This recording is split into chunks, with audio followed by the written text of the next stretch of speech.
This episode of the Polyhedron Collider Cast is sponsored by Kienda. Head to kienda.co.uk/Polyhedron Collider for 10% off your first order.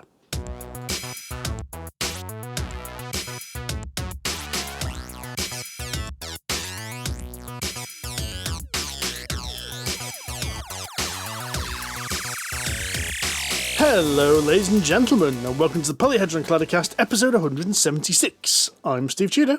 I'm Andy Lewis. I'm Sid Gill.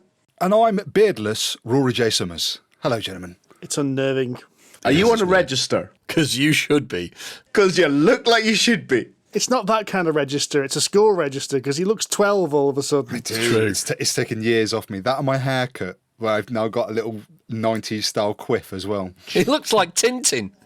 The bit that's creeping me out most is your nose looks massive. Well, my nose has always been big, but No, but your beard covered it up. It brought it into perspective, right? Now, you've just shaved it all off. It's like shaving a cat. You don't know what your cat looks like underneath all that hair, do you? And do you shave it and it freaks you out? And that's what you're doing to me right now, Rory Summers. I freaked you out like a shaved cat. I'm so unsettled. Yeah.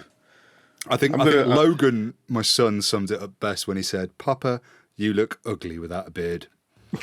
And that was Papa? yeah. Always He's said. Belgian. Well, it looks like Tintin, doesn't he? Fair. Fair, Mr. Tudor. Fair. Touche. Or Hergé. Ha-ha! Oh dear.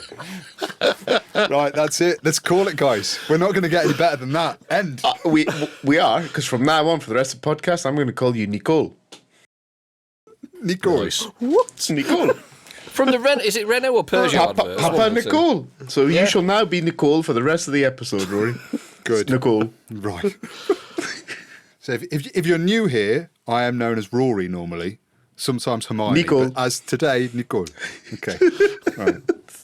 Well, it suits your beardless face. It'll be back soon. It'll be back soon, don't worry. So why are you beardless, Summers? I have decided that this year I'm going to take part in Movember. A very noble cause. Yeah.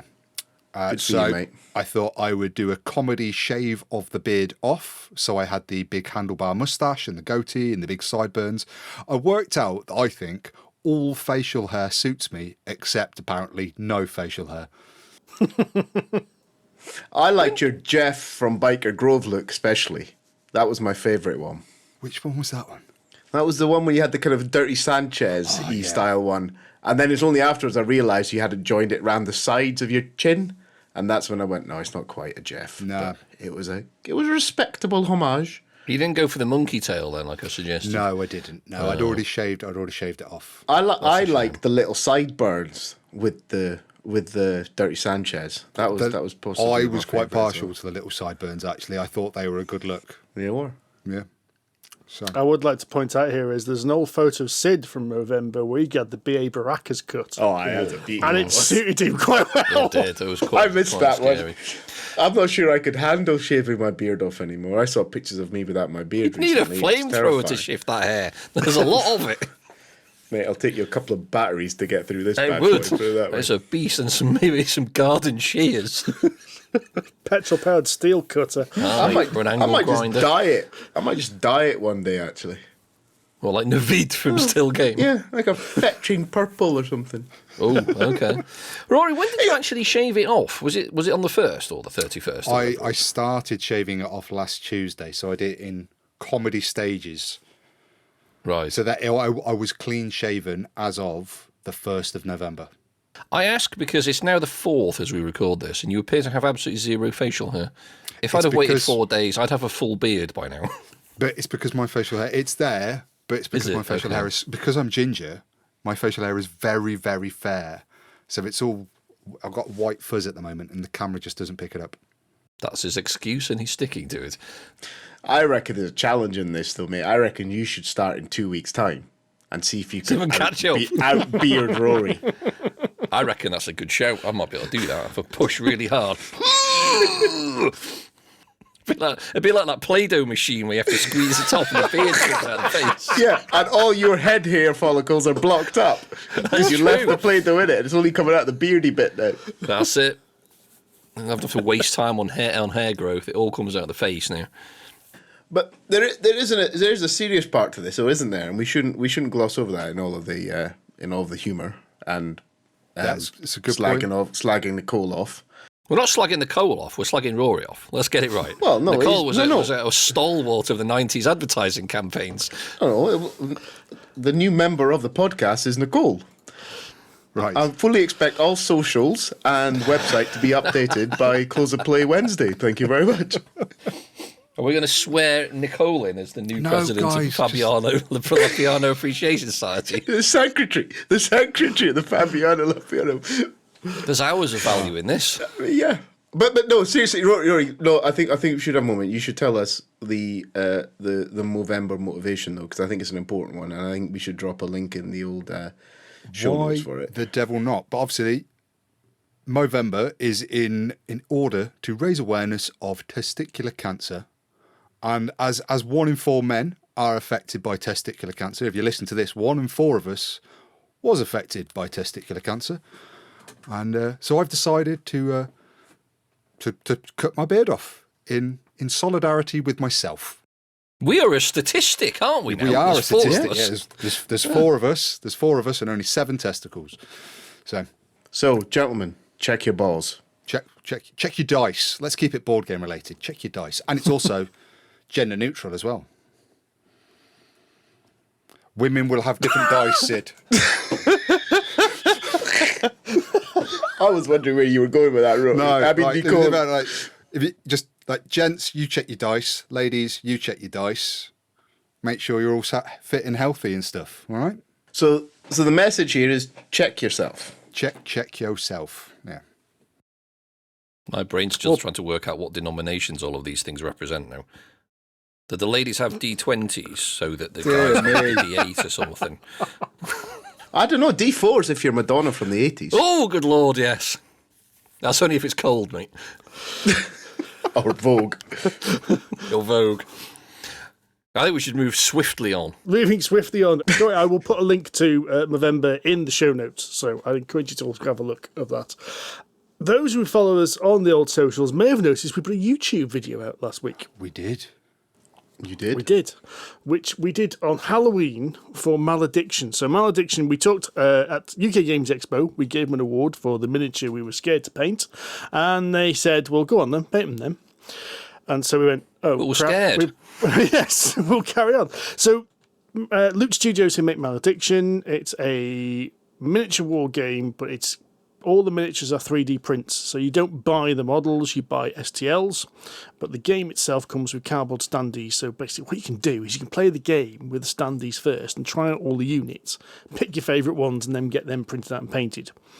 So what happened was Loot Studio sent us some STLs, which they didn't actually need to because our friend Adam had actually already backed the game on Kickstarter, so had them.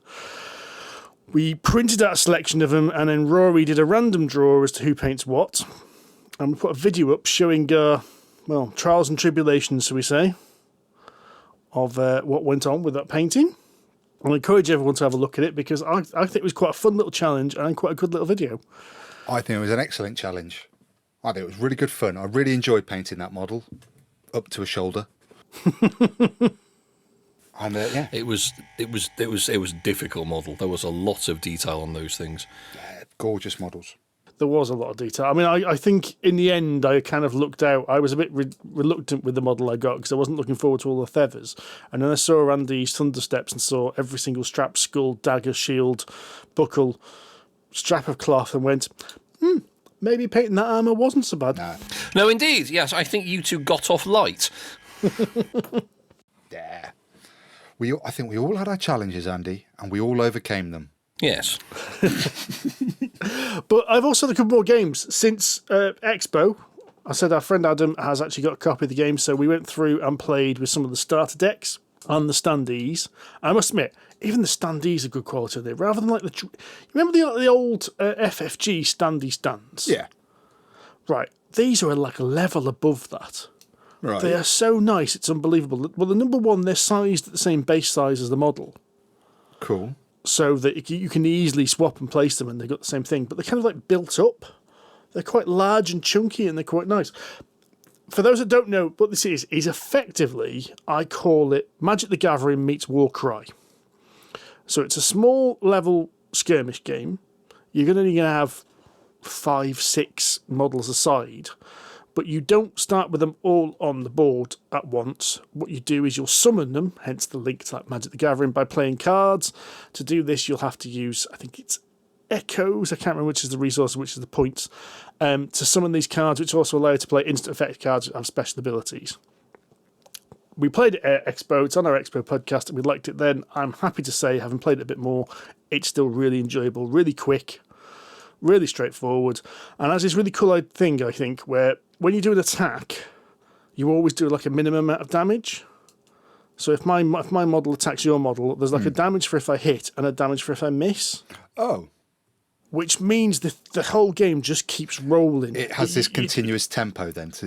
Yeah, and also the fact that it has that magic thing as well of the way in which the amount of points you get to spend, your resource, that ramps up each round, so you can bring bigger and bigger things out as the game goes on, which again keeps the tempo up. You don't have this immovable object versus unstoppable force, which you can sometimes get where no one actually hits or no one wounds or everyone makes armor saves. You'll still always be chipping away at things that everyone will keep moving and ramping up. So the game will eventually end. Well, it'll end quite quick. That's the other thing. It is a really quick game. How long do you reckon it takes to play like a full skirmish game then? 30 minutes. Really? Oh, okay. That's pretty quick. Yeah. That's good. Wow, that's Yeah, because it's rules light. As I said, because you play everything onto the board, you don't start with everything. So even at the beginning, you're not moving like 200 models. You're moving like 3 models. And then you might bring in some more models in the third and fourth turn to keep things moving. But that there's a little bit of a churn there, so things will die and you'll bring something else on. Oh, cool. So it'll just keep moving. So you don't have that same effect that, say, we do with any other normal war game where you have all your army at the beginning, so the first few turns are much slower than the later turns. It's got this constant pace to it. I was really impressed by it. That's cool. I really do love what Loot Studios do, and it'd be nice if more skirmish games did it. That you go, right, here's some standees. Just get playing.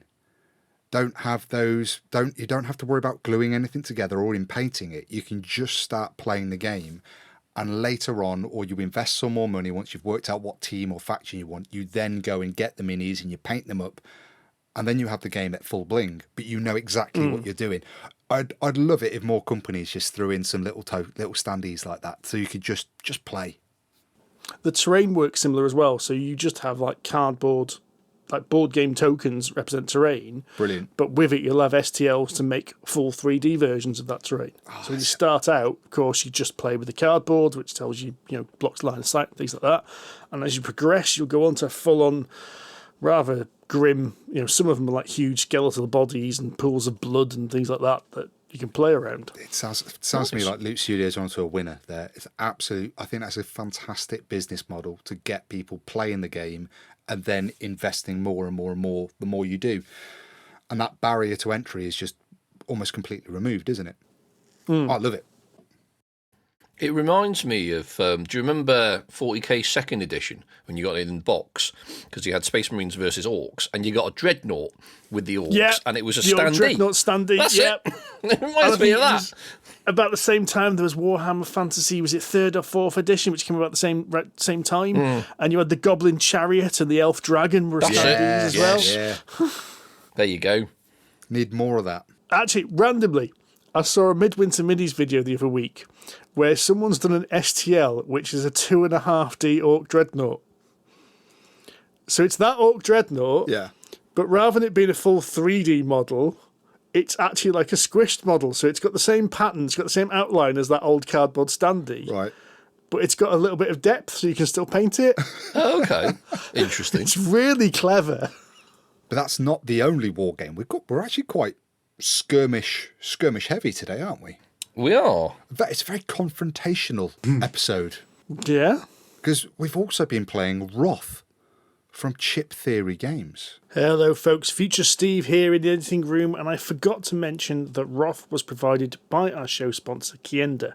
So it's well worth going on to them, especially as at the moment they have actually got stock of the Essen hotness that is Covenant as well as White Castle Duel, which we're going to talk about in this episode.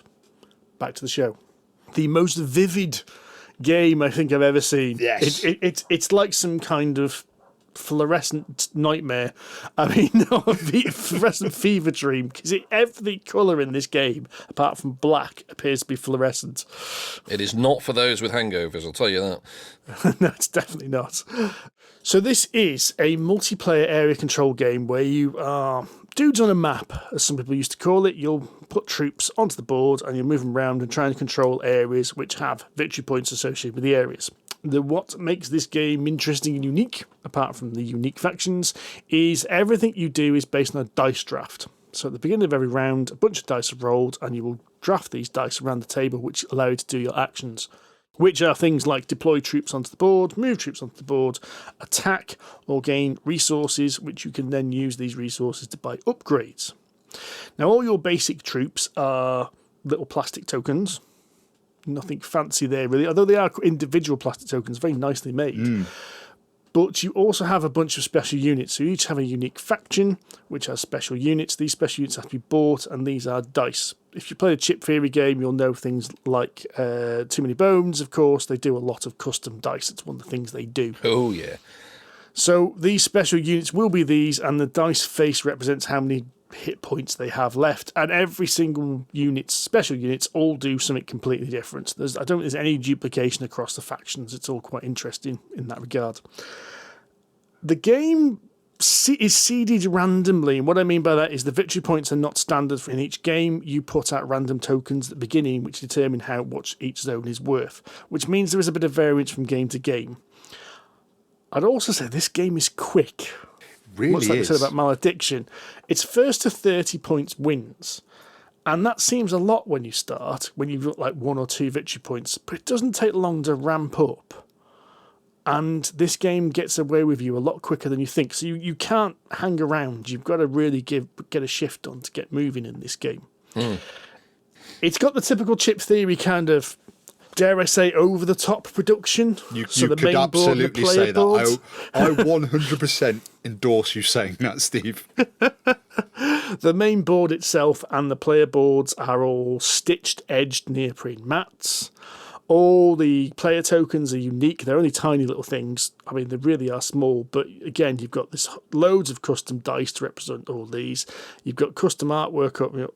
This artwork is plastered everywhere. And I'd say the cardboard, Stephen. The cardboard isn't actually cardboard. It's plastic. It's plasticard, yes, isn't it? Yes, it's like a plastic card, so it feels like high quality.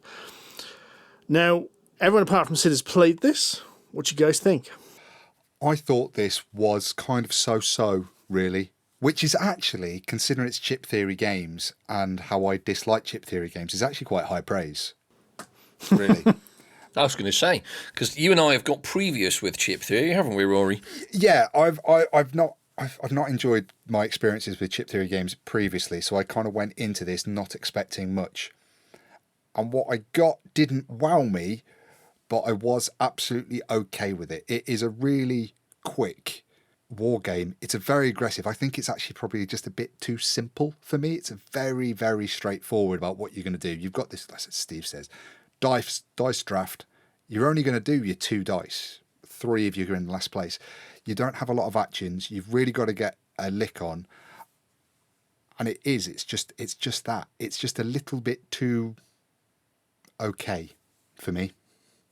I mean, I came into this, I didn't actually notice chip theory until I sort of looked at what I was saying. Oh, it's chip theory, because I've got too many bones. I've got all of too many bones. I almost have too many bones. I also have Burn Cycle, which is a sort of robot programming game, which is actually really, really good as well. So I've come into this thinking I quite like a lot of chip theory stuff. I played Cloud Spire, I didn't get on with it, so, mixed relationship. But I started playing this, and one of the comments I made during the game was, this doesn't feel like a typical chip theory game. Because it doesn't, at least not from the chip theory games I've played. And it really didn't. It was a lot simpler, as you kind of alluded to there, Rory. It's definitely simpler than Too Many Bones and Cloud Spire, and very much simpler than Burn Cycle. I found it, not similar to you. It was all right. I didn't find it particularly interesting. I didn't find it particularly exciting. I find it kind of annoying. The dice draft really irritated me quite a lot, actually, because the turn order really made a big difference. I mean, it changed every round, which is fine, but the problem with any of it was that there was only, what is it, 2 dice each plus 1, I think it was, wasn't it? Yeah. So by the time it got round to 3rd or 4th in the pecking order, you're basically being given dice. You didn't really make it. I don't think I made a conscious decision as to which dice I wanted for half. Especially if usually for your second dice, there isn't much choice, exactly. Actually, Exactly. So for me, it didn't feel like I had a huge amount of strategic options. Now, it was obviously my first game, so I'm never going to do particularly well at this. But I didn't feel I had a lot of control over what I did in that game because the actions are quite limited as well. And I think there's only one way you can actually move your troops around. There's a couple of ways to get them onto the board, but not a lot of ways to actually move them around into different sections, which is kind of the important bit, because you get points for scoring in different sections, and if you can control those areas, you get a bit more, or thereabouts. And I found it very difficult to actually plan and understand and actually effectively do something like that with the dice draft that was on offer. So, I don't know, I found it a bit irritating more than anything else. I think the game does try and address that issue, because one of the actions is you spend all your dice and do this kind of super action, which does allow you to get out of a bind if you've got dice which are crap. But I cannot really disagree with you. I have to point out that there is a way around that issue, but it doesn't really completely solve the issue, I think, because you get a bit of dice blindness. You look at them and you think, well, what am I going to do with these two, and what can I do? And sometimes you just forget what you can actually, take with them. I think I'm kind of with the two of you. I'm not going to say anything revolutionary here. It's okay. I would happily play another game. As I said, it takes 45 minutes. Yeah.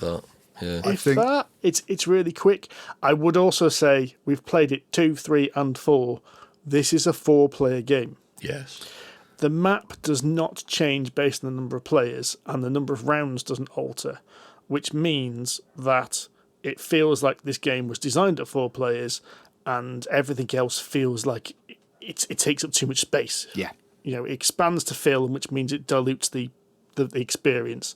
The game is much better when you've got all 4 players all vying for position in these various locations. It's more dynamic, and there's also an element of you have to kind of gang up on the leader when you think they're starting to get ahead, kind of thing, which does help. You're absolutely right. I think the problem with this game is not that the game's bad. I think it's fine, which is a bit of a mixed message here. I think with it being chip theory, me and Andy went in there with higher expectations. Yeah. And Rory went in there with lower expectations, and we all kind of were met in the middle. We've all met in the middle. Yeah. See, I would say that means that the review of this is probably entirely fair, because we've all come from a different point of view, and we've all arrived at the same conclusion. Yeah. Yeah. It's a game which I would say, if you are interested, to try before you buy. Because, of course, with it being chip theory, it's not cheap either. No. I would say I don't necessarily think that we are its intended audience. I think this is chip theory doing something a bit new, a bit different, away from their usual thing, as a more of a mass market war game. And I think for that, they've applied their patented high production value. They've got their asymmetry in there, but they've really simplified it to the point where gamers like us who want some real teeth in the game, we're not getting the bite from this that we really need to keep us coming back to it. That's fair. Yeah. I have to say, though, I did like the idea of the asymmetric factions, and I did like the powers that they had. So if you can work out how to use those powers effectively, obviously you're going to do much, much better in the game. So I quite liked that. That was nice. How to use them effectively, obviously, I was rubbish at, because, it's first game or two, and, you've still got to learn all of these things. But I quite like that idea. I just don't think the game around those things was sufficient. I think it needed, as you say, Rory, I think it needed a bit more bite and a bit more crunch to make it a bit, more substantial and more impactful. Whereas the rest of the game did feel a bit peely-wally, to use a Scottish term. As a side, I used that expression in front of my Scottish boss, and he couldn't believe that someone from so far down south understood that term. It's a top so phrase. Yeah. There we go. Our review of Wroth is it's a bit peely-wally. Yep. It's kind of like Ready Brek. It'll do, but it's not exciting. It's like Ready Brek with food colouring in. A lot of food crawling. Neon, probably some kind of horrendous E number that'll give you some kind of horrific illness. I think we've milked this analogy as far as we possibly can. I think we should. I think we should move on. Mr. Lewis, talk to me about houses by the side of a canal. Houses by the side of a canal. Are you referring to the game Canal Houses? I mean, yes. Wow, nailed it on the head there. Well done, Mr. Tudor. Yes, Canal Houses is an game that I think was released at Essen, actually. I received an advanced copy from our mate Flavian at Hachette when I met him I was at Aircon West a few weeks ago in Telford, that bustling metropolis of... what they're called. No, I've lost my way with that. I'll move on. Bohemian, that's the word I was thinking of, but I've lost it now. Never mind. Anyway, Canal Houses is a light, sort of multiple, simultaneously card drafting-ish game where you are building literally houses on the side of canals. Now, the theme, I'm not going to lie, is quite light, but ultimately what you're trying to do is build towers of these houses. So you have a sort of shop front at the bottom, then you've got a number of cards you can put in a tower above them, which will have little symbols on, and then you've got a roof to put on the top. And the idea is you start off with 3 cards each and a shop in front of you. You draw a card from one of the 3 decks, either a shop front, a middle, or a roof, and you'll play one of the 4 cards you have, and then you pass the remaining 3 cards to the player on your left. So everyone does this kind of simultaneously. And the first person to put their 4th roof down wins. And ultimately what you're trying to do is make combinations of these cards work so you can score some points. So there are scoring criteria on the base cards. So the shopfront might say, I know the cards above, you might need at least 3 cats and at least 2 flags. And the cards in the middle will have these various symbols like seagulls and window boxes and things on. So you've got to try and place cards above these bases to try and fulfill those criteria. And on the roofs, they have similar criteria. So this building needs to be the tallest of between it and the one on its left, or this building needs to be at least 5 cards high, or exactly 5 cards high, and so on and so forth. So you've got to kind of deal with all of these criteria all at the same time, whilst everybody else is doing the same thing, and probably passing your handful of roofs at the same time. Don't know what you're talking about. That never happened. Yep. I think there was a bit of what's the word? Not aggressive play. Hate drafting. Hate drafting, yes. Hate drafting Summers over here. I think it took about 2 rounds before we all realised we could screw the person next to us by knowing that I want one of these cards. So if I pick up a card that I've known the next person doesn't want, the problem is it doesn't take long for that hand to come back to you, and all the dross you put on it's still in there. Oh, I've screwed myself here, haven't I? Yes, but ultimately that's it. It's a really straightforward, simple game. I think it lasts 10 minutes, if that, maybe 15 if people take their time and they're really going for it. But I have to admit, it was quite good fun. I thought this game was really good. Yeah. Yeah, it's a belting little game, this is. I think it needs a few more players just to make sure your hand of dross doesn't come right back at you. But other than that, it's such a fun, quick little game. Yes. What I really liked about this game was it has that built-in tension, because I found that I was paying attention so closely to what I was doing, just the cards I was getting. I didn't look up to go, oh no, Tudor's got 3 roofs already. Andy's got 3 roofs and I've only got 2. And then you've had that pressure to just, I've got to quickly get a tower built, something, so I can try and force the end of the game, or stop sending that person the that hand of cards that has roofs in it. I thought that was really clever, how it had that inbuilt tension that escalated as the game goes on. Yeah, no, I agree. There's a subtle pressure in there that you can't just turtle. You know, there's someone who's going to finish the game, and it's almost certainly not going to be you.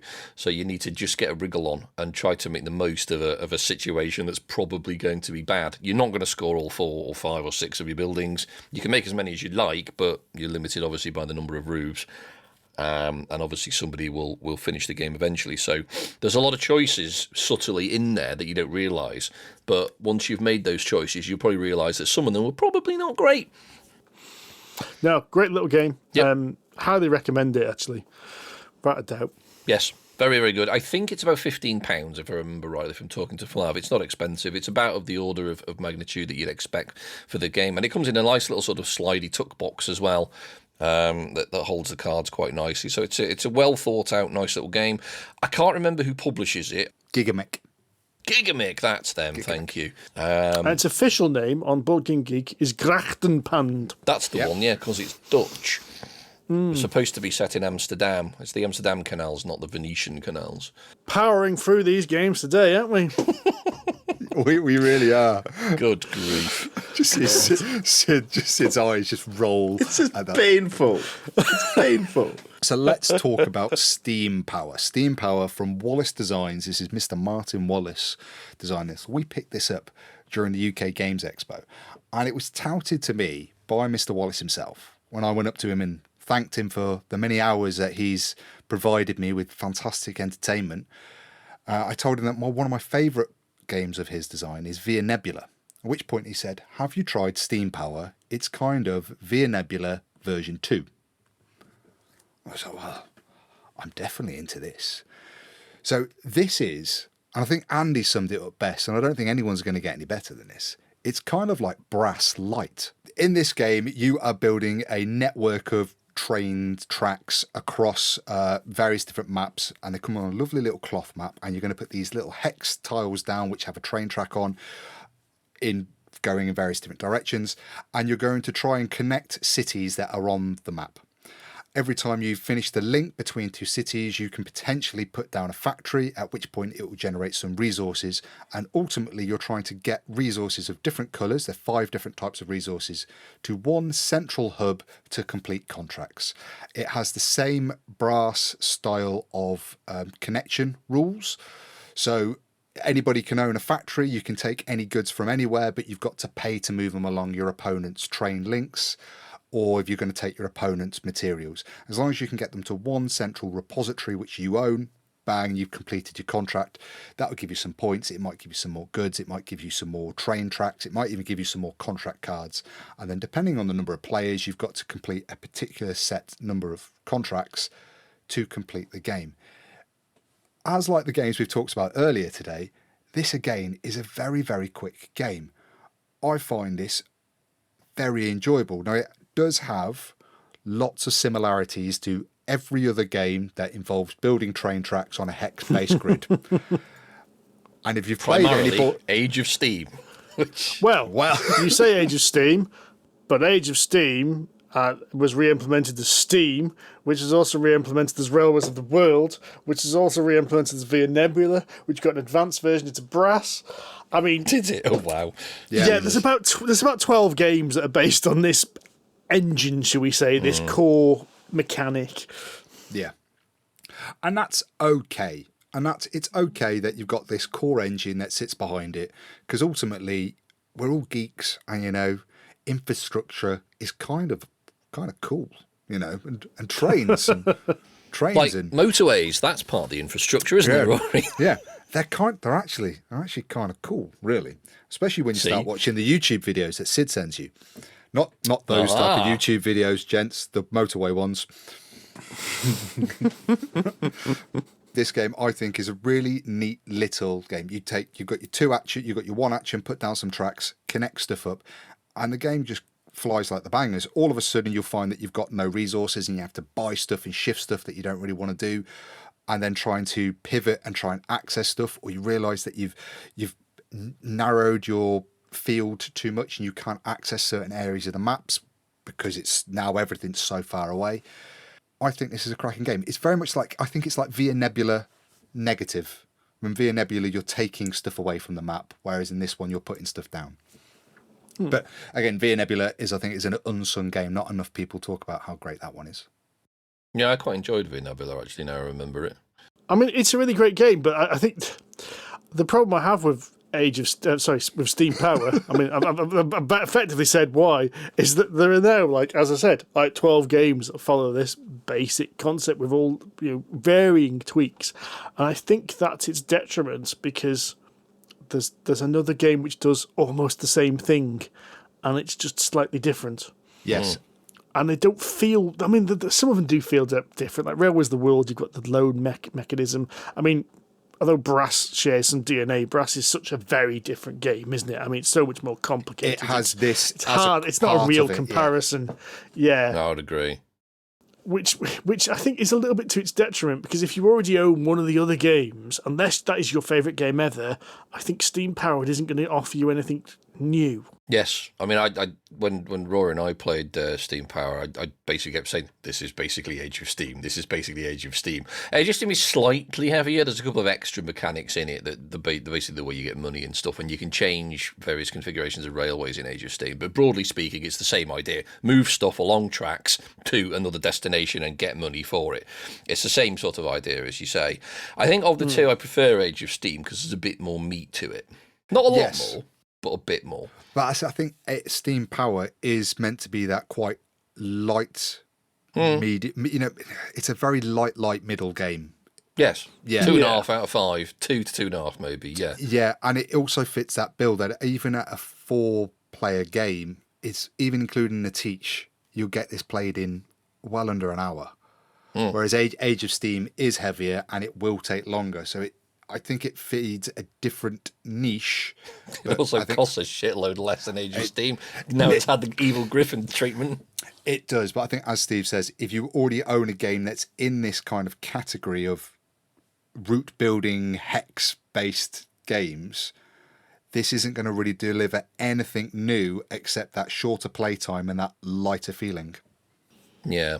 The one thing that puzzled me about it, and it wasn't the game at all, was it's why it comes on a tea cloth. I found that quite irritating, because it's quite easy to shove the cloth around and it ruins the map, because you put these tiles on the tea cloth and they get moved around quite easily, and I don't understand why, other than possibly a cost-saving exercise in the production. I think it was because you can do multiple maps for cheaper. I think that's why. Because I understand, bro, with that correct, there are different maps with different configurations on there. The base game comes with 2 of these tea cloth maps in it. But then you can buy the expansion, which has another, I think, 4, it might be 6 other maps, which then it's a much smaller box, and it's very light because it just has some cloth in it, which then you can quite easily put inside the main box without increasing the depth of it.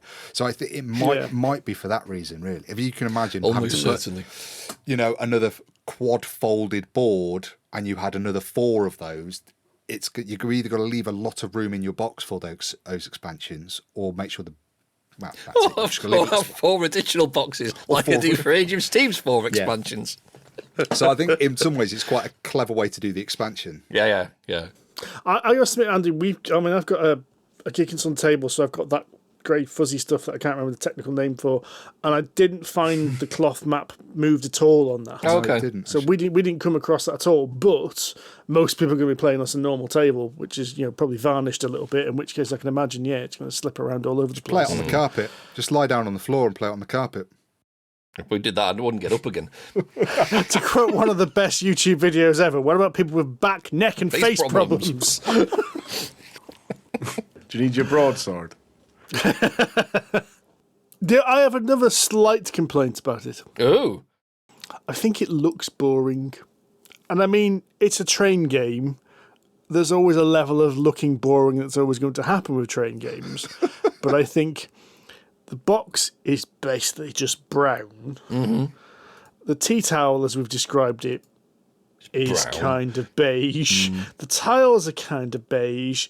I think visually, there's nothing that jumps out at here. Now, ultimately, we play a game to get the playing experience, but I do think this is onto a bit of a back foot due to how it looks.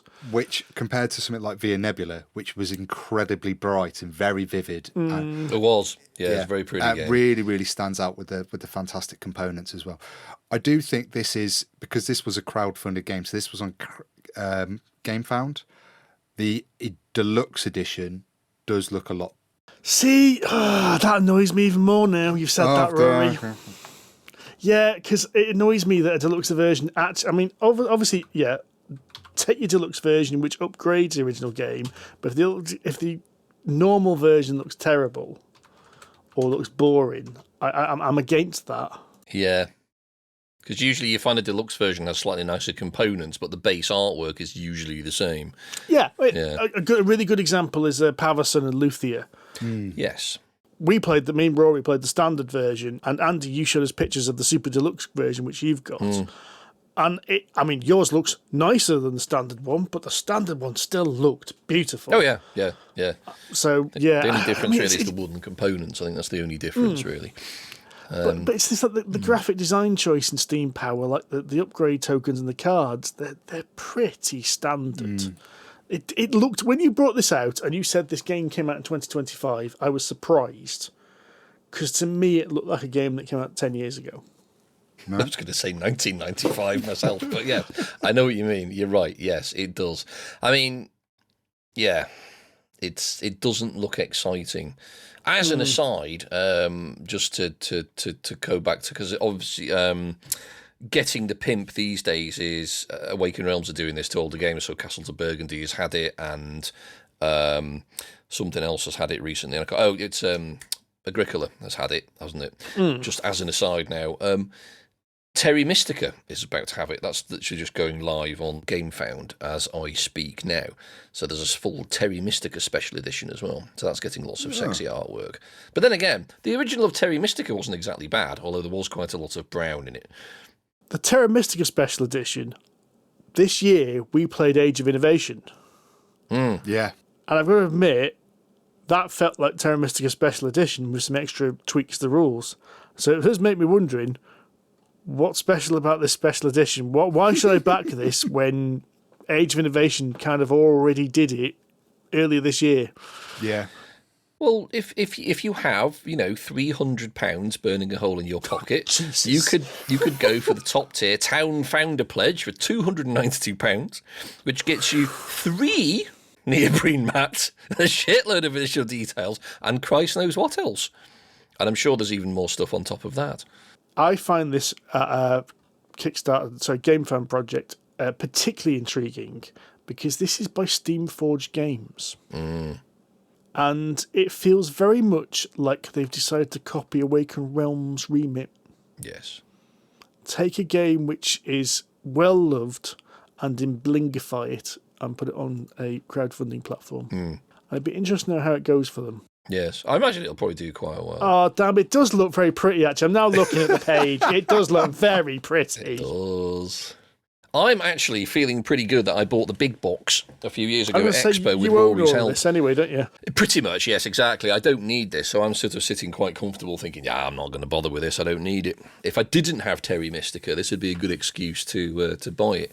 But I do, and I don't need this. Because I've got the big box with, 2 There was a pause then. I don't need it.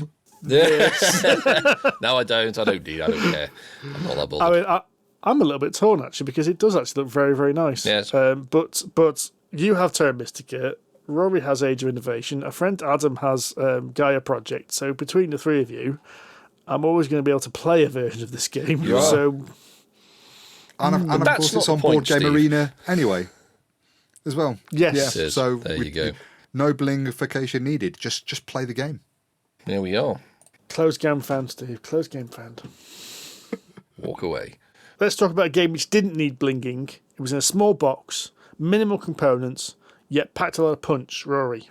We've done Canal Houses. What are you talking about? Well, we played a game called White Castle Duel. Oh my god. And oh my god, right? Now, Devere have got a bit of a mixed reputation for rulebooks. Okay. And we played this trying to learn via the rulebook. And I'm not kidding. We basically got halfway through the game and went, that doesn't make any freaking sense. We've got something horribly wrong here. And we failed to misunderstand the core concept of the game. We read like another couple of sentences, which we'd missed previously, and went, oh! Note to self, read the second sentence. When reading a rulebook, always read the second sentence. However, once we'd reset it up and started and played a full game, me and Rory basically played best 3 out of 5. Yeah. Because it was so good, it was just a case of, right, reset that up, we're playing again. Yeah. Nice. White Castle Duel, based on White Castle, the dice placement game. Sorry, Rory, do you want to do this one? Just say you go ahead, but I'm just going to get excited and say, you say it's based on White Castle. It doesn't have any of the same mechanics. But it isn't. I was about to say, I've heard that it's nothing like its parent game. No, it's exactly like the parent game, but it's not like the parent game. It's brilliant. Have you had your medication today, Rory? This is where it gets really weird. It is based on White Castle, which was a dice placement game which we played, I think, last year. Yeah. And we really, really loved. And in White Castle, the main game, you're using dice placement to take actions which generally involve trying to get into the White Castle, so get your courtiers up, get your farmers in the fields, and get your soldiers onto the trading fields. And points are based on getting all these things out. But you do this via this really clever dice placement system where you can take dice on either side of a bridge, which is a low and high number, and you have to pay silver or gain silver based on where you place it, matching dice. Really clever. The Duel, White Castle Duel, is a worker placement game. And you start off with 6 workers and you place them down, but the restriction is you can't place a coloured worker on top of the same coloured worker.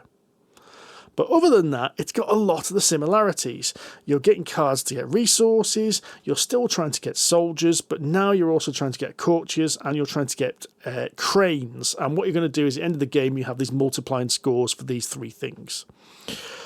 What's really clever, though, is at the beginning, the first half of the game is a worker placement game. The second half of the game is a worker retrieval game. But your workers aren't player-based either. Okay. So it's got the Arthur Romer thing of you can take anyone's workers as long as... Okay, interesting. Yeah, so the first half of the game is you take your worker off, you gain the resources under that worker on your player board, and then you take the action of where it goes. Then the second half of the game, you retrieve workers. Again, you get the worker placement bonus, your resources of where you placed it, but you take the action of where you took it from. It is... So I didn't think a 2-player only game version of this game would work when it was first announced, but dear gods, does it work brilliantly.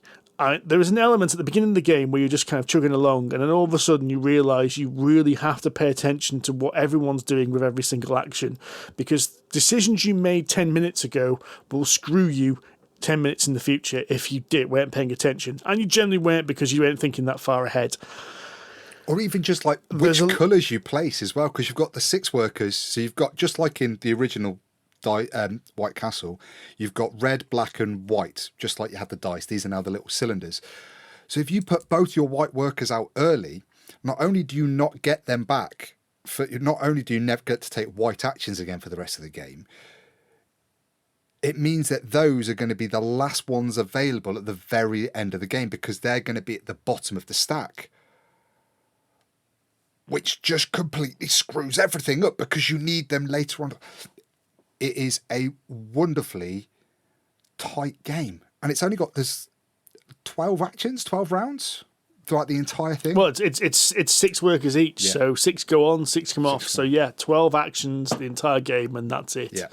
And those last few actions become, you're agonising over every single movement of those workers then, because it's so tight.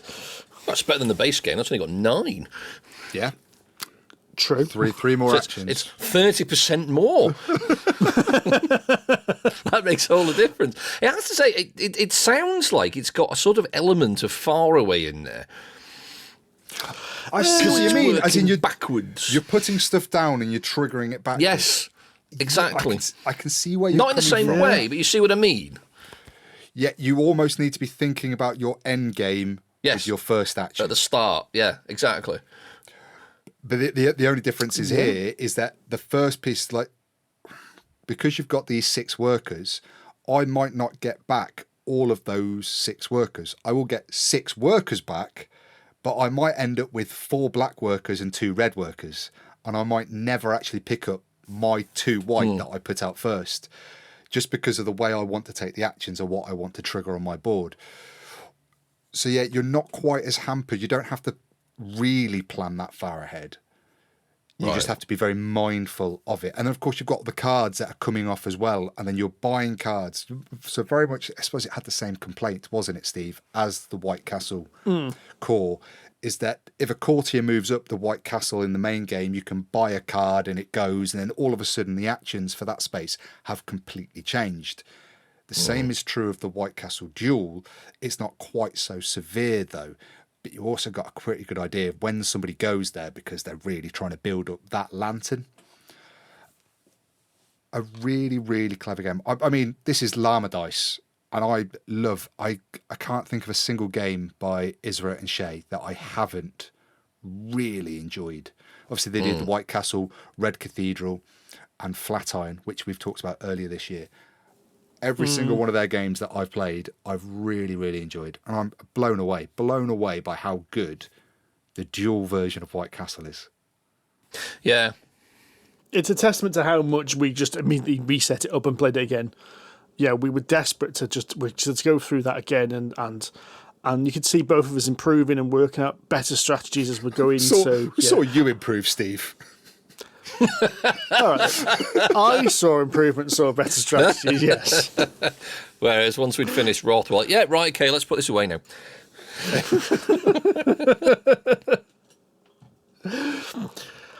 So yeah, White Castle Duel, absolutely belting little two-player game. Yeah. Brilliant. Strongly recommend you're going to get that to the table. How much is it? I assume it's about 25 quid. We were very DeVere kindly provided price. this by DeVere, so I'm not entirely sure how much it costs. But yeah, I think it was only released at Essen. But I'd be very surprised if it's more than 25, 30 quid. It's a very minimal game as well. Right. It's quite small. Just because their last offerings have all been around the sort of £28-ish mark, you get a lot of game for your money, basically. So I believe it's got an RRP of £25. So you should be able to pick it up for 20, probably. So you should be, yes, I'm looking at certain sellers' websites, and yes, you're looking at around about £20 for most of them, yeah. That's not bad. That's punt territory at worst. It is, yeah. Well, that's 3 pints where I drink. That's quite frightening. Mr. Gill. Mr. Tudor. Should we round off this episode with a bit of RPG chat? Yeah. Wake up, Sid. He hasn't talked for 40 minutes. His vocal cords are dried up. No, I'm just coming off the back of a bit of a cold, I think.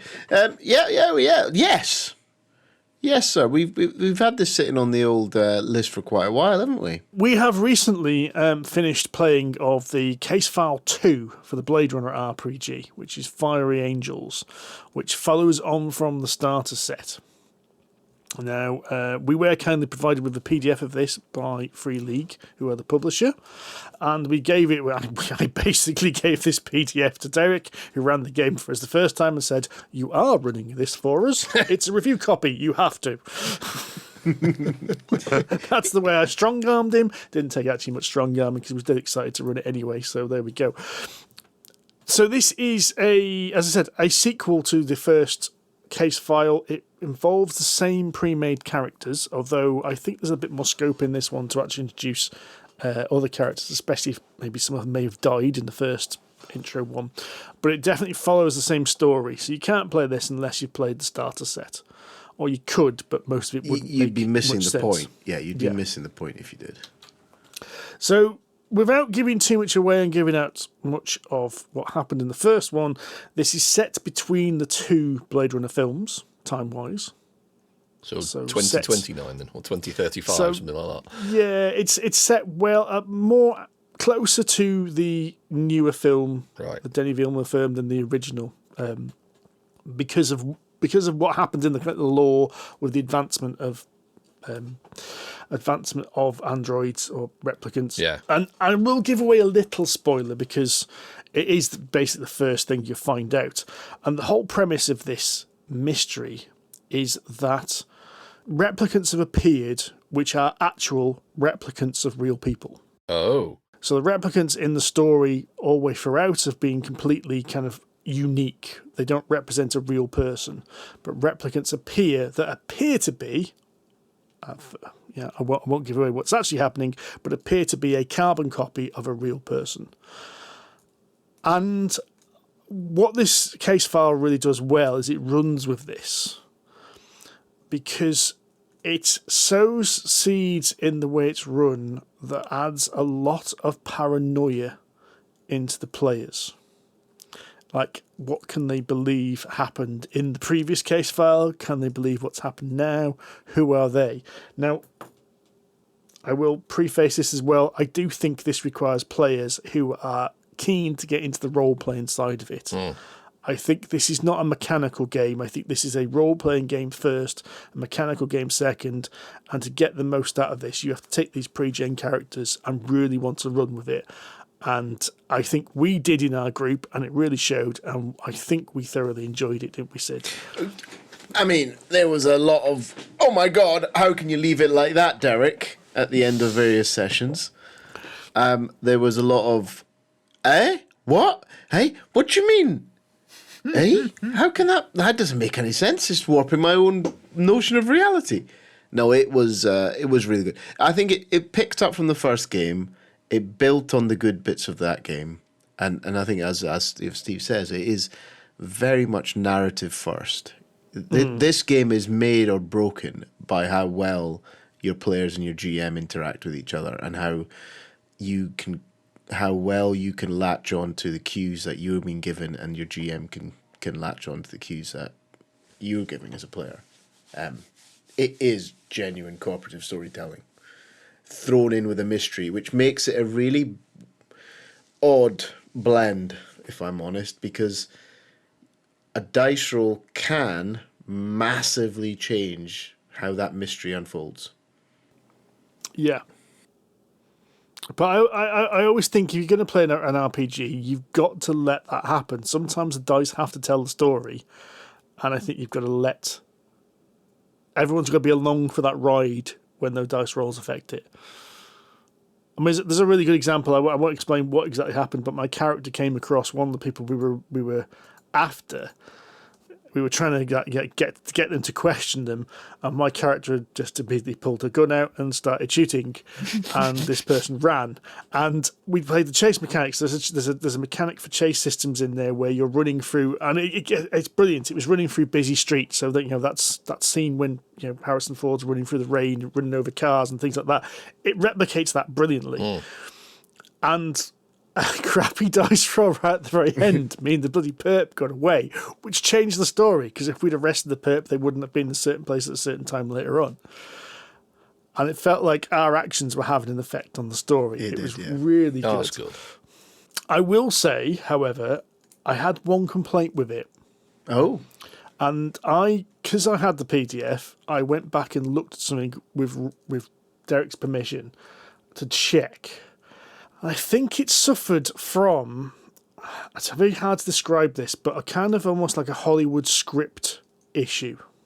When we got to the end and we met the villain, and the villain did their monologue, I didn't feel as if anything we'd done had effectively led to that.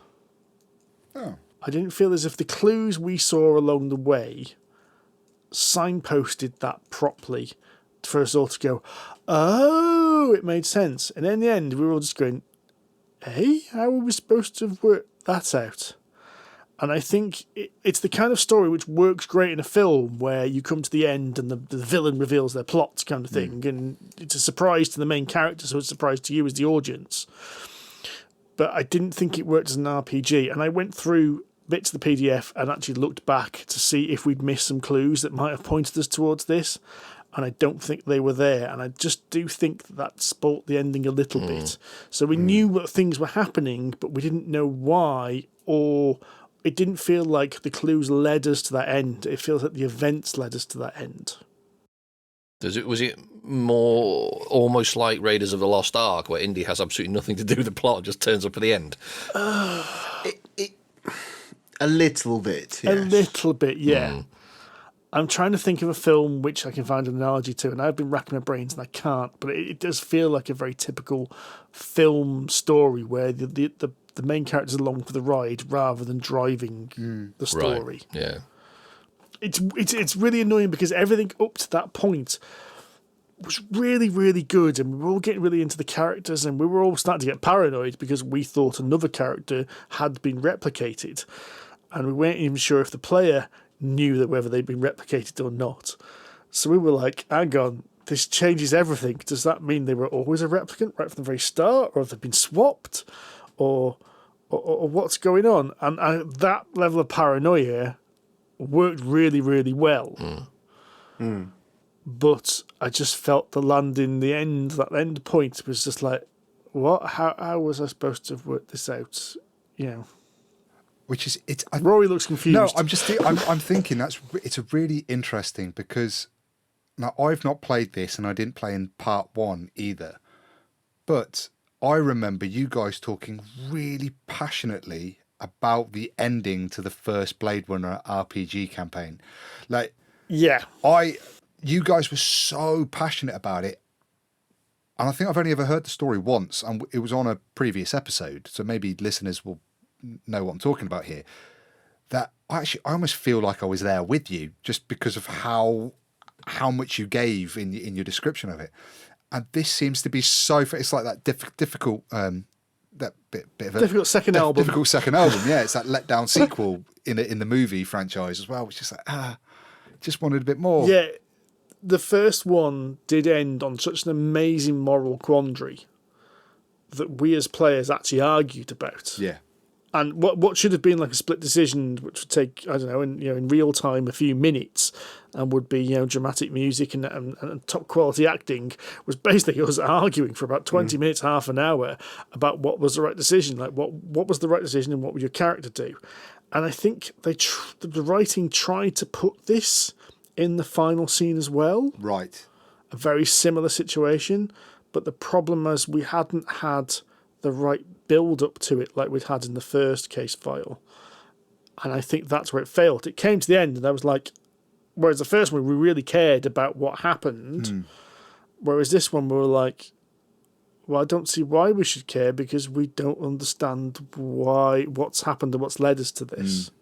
Yeah, it was a more complicated journey, I think. Yeah. The first one, we kind of knew everything. We worked out what we need to work out, and we understood how we got from A to B to C to D.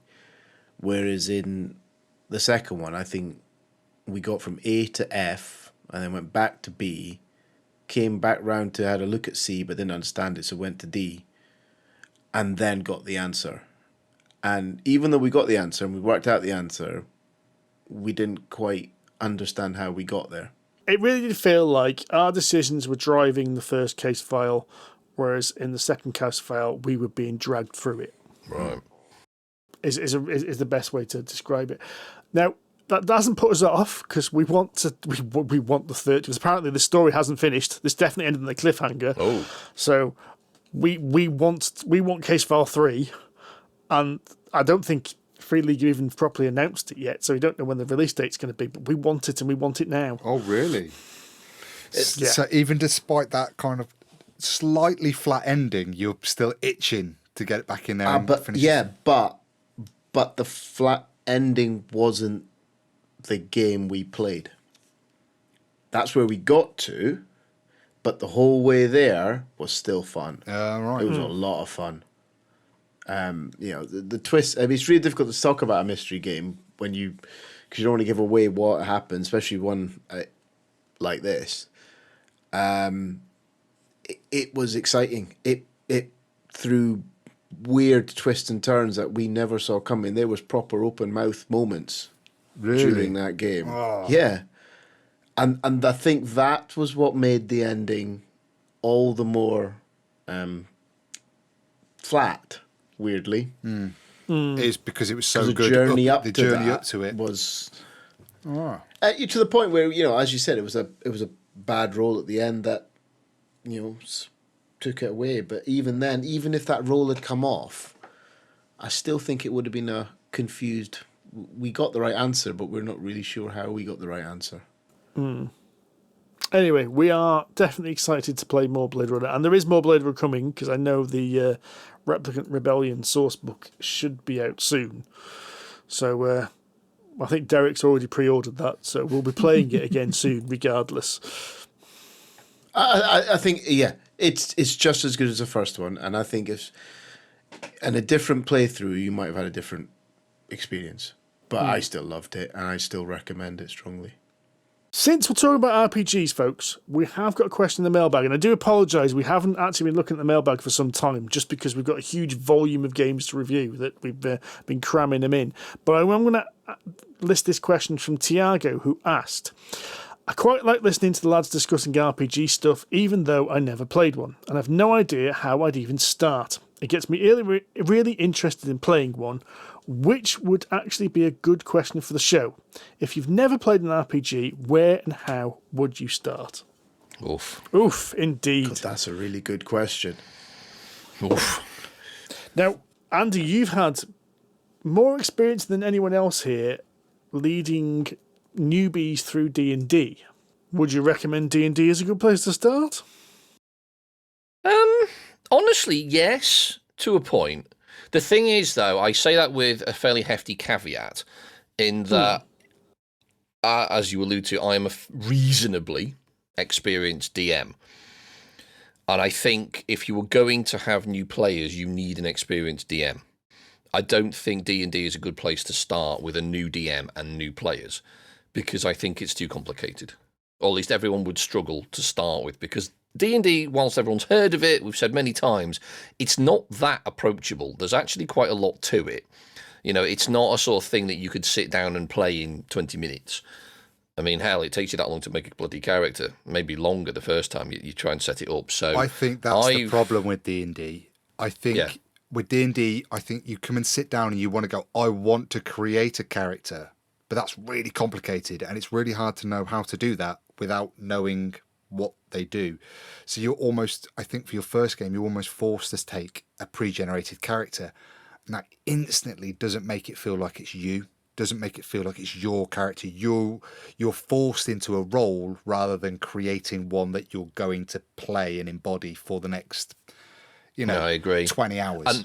And on top of that, it doesn't, part of creating the character in D&D actually teaches you how the character system works as well, how some of the stats work, how some of the skills and things work. So that process almost introduces to the game. So if you've got an experienced DM or GM or whatever game you're playing, I think D&D is not a bad shout because they can guide you through it. But if you're all new, I really wouldn't recommend D&D because it is quite tough. That said, the new players I've got are doing quite well. Their role-playing needs improvement, but they're new players, so it's to be expected. But they are doing okay. So the caveat I would put with that is D&D is the best supported game. Yes. You can find so much information online about how to play. You can find loads of Let's Plays of people actually playing D&D. It's the most heavily supported, the most support online about how to make a character, how to make the best character. In that regard, there's more available to keep you going. How to get started? I'm reluctant to recommend D&D for the same reason that you've said, but I do think because of that and because it's so familiar, it does have a certain ease of getting into. Yes, everyone's heard of it. Everyone's roughly familiar with the idea of a fantasy setting. You know what dragon looks like, etc. I've almost said this just to wind Sid up anyway, so see what his reaction's going to be. I'm going to have to get some water to cool my burning loins. What are you two? Are you listening to yourselves? Well, seriously? Yes. The exact thing you're saying that's good about D&D for the beginner is also a disastrous way for any beginner to get involved in the game and be led down the garden path. There is so much opinion, and there is so many people entrenched in their view of D&D. It's you follow that new person advice. Which one do you pick? It's like having a baby, right? And having that so is much a conflicting fantastic analogy. That advice is brilliant. out there. It honestly, it will send the most rational person mad if you were to absorb any of that information. I still think the starter sets like I Spy Peak and Mines of Fandelver. And there's a new one out now as well. Are a great way to start. Yes, there is. 2024 version. They can be, but I think if you're completely new, I think those two boxes are very, very good ways to start because it's got everything you need as well. Because it's also got the dice in there. It does. It's got the DM's guide. It's got player rules. go on then, Sid. What would you recommend that someone new to RPGs, what do they do to get started? I don't think you can recommend any particular thing. I think you can recommend a couple of ideas, concepts. And I think one of them for me is you pick a franchise that you're interested in, or you and your group are interested in. Forget the system for a minute. Pick a game that you want to play. And it doesn't matter what it is. I think that's one thing. And the second thing, I think, is find somebody that's playing it. Genuinely. I think that will make your playing experience better, no matter what it is. D&D, whatever it is. Andy's already said it. If you've got a GM who can lead you through that first game, I don't think it matters what system it is. I don't think it matters what game it is. I think you tackle both problems by finding somebody in the community, in your friend circle, on the internet. Pay somebody if you want to. That is now a thing. There are so many online forums to find people to play with if you're looking for people to play with. I think more important is pick a game you want to play. And pick a franchise you want to play. Because it'll ease you into the role play. It'll soften that of information, because you'll have some grounding and background in it. Now, I think Free League do this very well. I think in their licensed franchise stuff, licensed content, sorry. If you pushed me to pick a game, I would pick Alien Cinematic. I'm going to say Alien. It's. I think the rules-wise, the Free League games are easy to get your head round. Just don't throw any grenades. Fan, and if you're an Alien fan, I think it's a no-brainer. And I would also say that if you are going to be a first-time GM and you can't find somebody to teach you, find a GM who has a subject matter they absolutely love. So, for instance, if you're a massive Star Trek fan, go get a Star Trek RPG. If you're a massive Lord of the Rings fan, go get the One Ring. If you are an Aliens fan, play Aliens, because that will help you add meat and bones to the world. Rather than just relying on what's written in front of you, you can rely on things in your head to go to. I'm not the biggest Star Trek fan. I played Star Trek with Andy and Derek, who are huge Star Trek fans, so they would actually have discussions about what would actually happen during certain circumstances. who would pull rank? What did the Starfleet Academy say about this exact situation? And the sad thing is, we both knew. Yes. But it's no different from you knowing the exact dimensions of an ATST in Star Wars, forest variant. We're all nerds about something. But no, Steve's right. Well, yeah. I mean, I think having some interest in the subject matter, whatever it is definitely a momentum creator, because you'll want to explore the universe. You'll want to learn more about the system that you're in because you've got something there. If somebody throws an RPG at you they've never heard of before, you're going to be up against a wall, not just because it's a new system, but also because it's a set of lore that you've probably never even heard of or only have a passing familiarity with, which makes it sort of doubly hard to get into it. So I think, something that would interest you, or even a subject matter, not necessarily a particular system, is a good start. Something like, I would say Tales from the Loop is a very similar system to Alien, but it's a lot simpler. Yeah. It's also got that 80s nostalgia in it. So if you are a certain age, then Tales from the Loop's probably a good one as well. Or a Stranger Things fan. For Stranger Things, it's very similar. Yeah.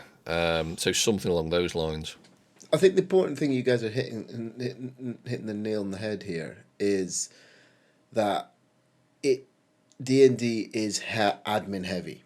It's by its sheer nature, by the amount of information, by the amount of content, it becomes its own behemoth and challenging. And I think even though you can give the best advice to people, saying, slow down, don't go getting too involved, don't read too much, they will. They'll be nervous, they'll be a bit worried, and there will be an overload of information in there. And I think that's true for many of them. Call of Cthulhu has a similar problem. Sue was like a rabbit in headlights when she played Call of Cthulhu, even though she was really excited and wanted to do it. Yeah. Because it's quite a lot to take on at once. And I think... I've said it on this podcast before. If you're an experienced GM, I can play Call of Cthulhu with you without teaching you any rules. But that's the important thing, you see, is having that person, you need an enabler. You do. Yeah. You absolutely do. And I think that's far more important than the game. In my D&D games with my new players, I've got one guy who barely looks at his character sheet. He's still trying to learn the system and stuff, but he hasn't actually asked me that many rules because I'll just explain what he needs to do when he needs to do it. And that seems to work, even for D&D, which is, you're right, an admin-heavy game. He has this obsession with collecting arrows for some reason, but it's kind of an amusing character thing about his playstyle, which is kind of fun. So he's woven that into the game. So it's just, just roll this die, this is what you need to do, and that's it. And then he can make a decision after that as to what he wants to do. So there is admin in D&D, and if you want to do it properly, obviously there's quite a lot. But if you just want to play a game and understand a passing interest in the system and bundle through it alongside, 5 other party members that are kind of carrying you with an experienced DM who can take some of that load off you, it does work. But again, I think you do need that experience in either the DM or amongst the player base, at least, in order to help everybody along, to explain, I think, the context more than anything else. Because, rules can be omitted or overlooked or bent or broken at a time to suit the game and to suit the circumstance. We've all done it, just because it made the game more fun or it made sense at the time. There's no point in being a rules lawyer if it's at the expense of fun. But you do need that context, I think. Well, I think that answers the question, or at least I think it does. Well, we changed the question to fit the answer. We approached it in the typical PhD style. Well, herd of cats with no actual political answer. Basically, we didn't answer the question. I suppose we kind of did. Yeah, it's find a subject matter you like. That's my takeaway from this. Yeah, I think. I think that's it. See if you can find someone that can There are extra drag steps, but you said ultimately that the most important thing is find a subject matter that you and your friends are interested in playing. Yeah. You guys have gone above and beyond. I'd say you've more than delivered on the answer. You've given an answer and then a step-by-step breakdown of what you do next. Well, it's very I completely generous of you, agree Rory. with Nicole. To be fair, I'm just reading it now. If you ever played an RPG, where and how would you start? It doesn't say name an RPG that I should play. How do I go about? I think we've nailed it, boys. Yeah, Rory's right. We should have read the question properly or Yes, we listened to should. the Yeah, gaffer. we don't do well at exams these days. Anyway, folks, for that ramshackle nonsense, I think that's enough for today. Thank you very, very much for listening. We have been Polyhedron Collider. If you enjoyed this episode, please give us a review on your podcast platform of choice. Don't forget, you can find us on Facebook, Instagram, and Threads, and Blue Sky, he thinks, as well as Board Game Geek Girl 2726 and our Discord server, which there's a link to in the show notes. Please come along and have a chat with us. What does Rory has put a stop to things? We need to bear in mind, guys, we've only got like 2 episodes left before the end of the year. Shit. Right. Which means we need to start thinking about our most anticipated games for UK Games Expo 2026. Oh my God.